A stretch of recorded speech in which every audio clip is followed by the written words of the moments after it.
Hello, young lords and learners. Welcome to this session. I am going to talk about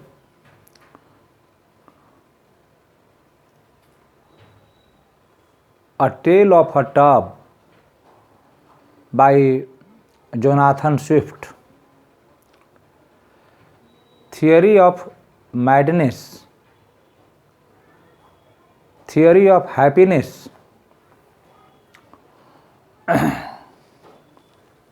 A Tale of a Tub by Jonathan Swift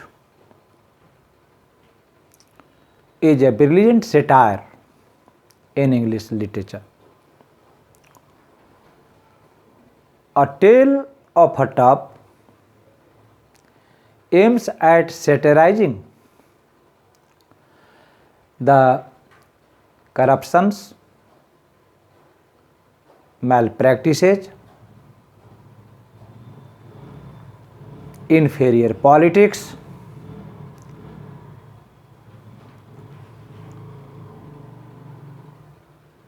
inferior criticism in England. Now, I shall talk about theory of madness and the theory of happiness with reference to Swift's A Tale of a Tub. Apart from the dominant theme, important theme, key theme of A Tale of a Tub, Jonathan Swift talks about the theory of madness and the theory of happiness in the text.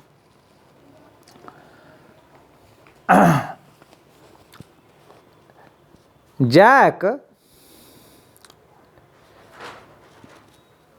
was the founder of the sect of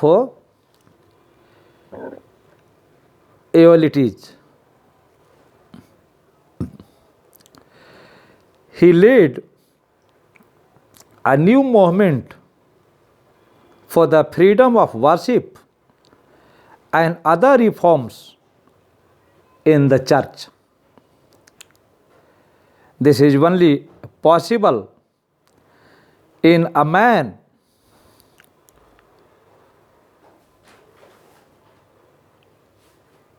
whose intellect is overturned and whose brain has been shaken out of its natural position. This we commonly suppose to be a distemper and call by the nomenclature of madness or frenzy.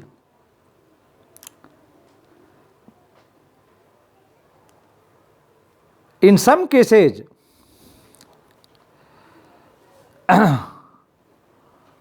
or generally,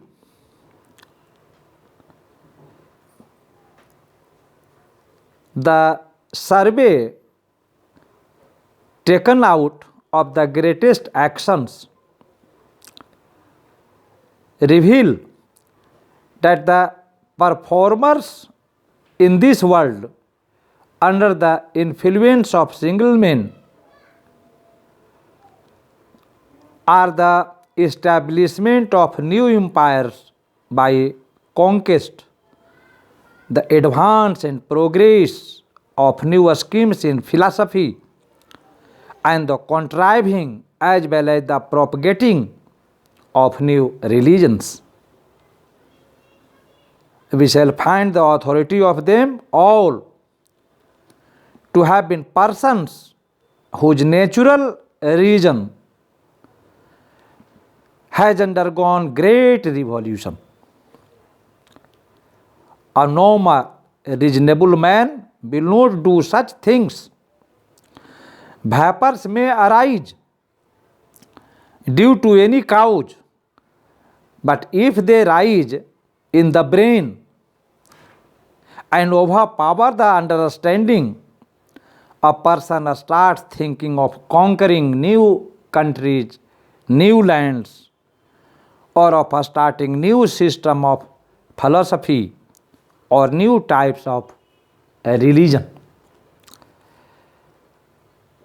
In some cases, the vapors have a sexual origin. For instance, King Henry IV of France fell in love with a certain woman and wanted to love, marry and possess her. But she disappears and goes into an enemy country.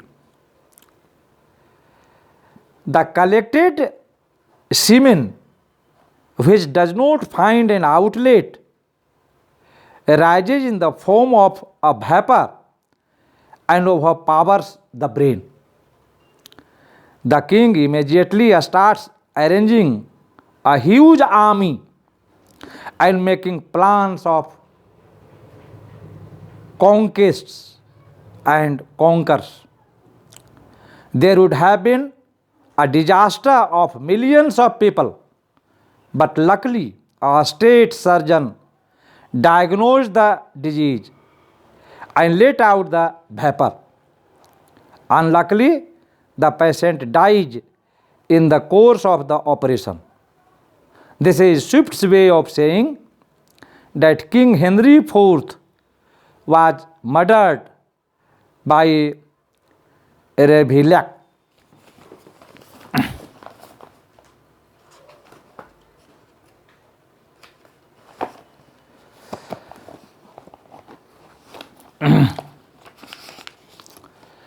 Since the process of learning has become easy,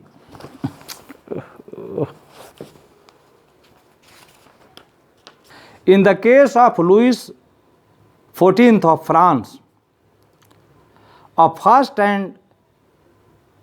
first the vapors arose to his brain, and he indulged in fights and bloodshed for 30 years. Then the vapor disappeared the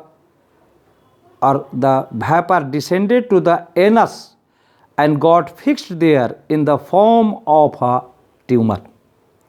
The result was a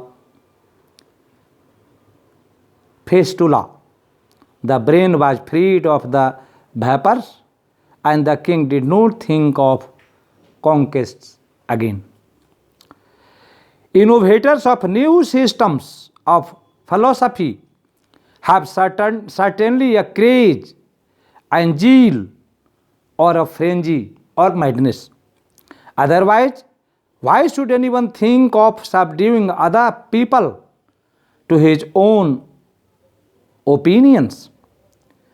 In the present age, they would have been shut up in a lunatic asylum. Mr. Wheaton's brain is also turned, and he might have become the prophet of a new religion. But he has missed the chance because he applied himself to criticism. So he is only regarded as a fool. But the question is, how does the same vapor make one person a conqueror, another person a religious leader, and a third person a philosopher? There is a big question mark. Swift pretends that he had given a complete answer to this question in the tale, but the manuscript is mutilated, and so it could not be printed. When the brain is in a state of serenity, the person passes his life to the common wage But when a man's frenzy gets astride of his reason, when imagination is at cups with his senses and common understanding as well as common sense is kicked out of doors, the first proselyte he makes is himself, and then he converts others. Theory of happiness. A person checks up things with the senses of sight and touch. The result is that things which appear to be beautiful or smooth please us. The external appearance gives us joy. Nature is also beautiful from outside. A woman is beautiful from outside. If she is skinned out, inside is horrible. Things appear better if we polish them. Reason, on the other hand, wants to cut everything and pierce to its inner reality. That does not please us. So a man who works on the basis of reason and who is therefore curious to know the inner truth about anything will be wise but sad. The same is true of intellectual matters. A person who loves to imagine things and lives in a world of imagination, fancy, is happy. He has his illusions and his dreams. He may be a fool and might have been deceived by knaves, but so long as he does not know that he has been deceived, he is happy and glad. Reason, on the other hand, goes to the depth of things.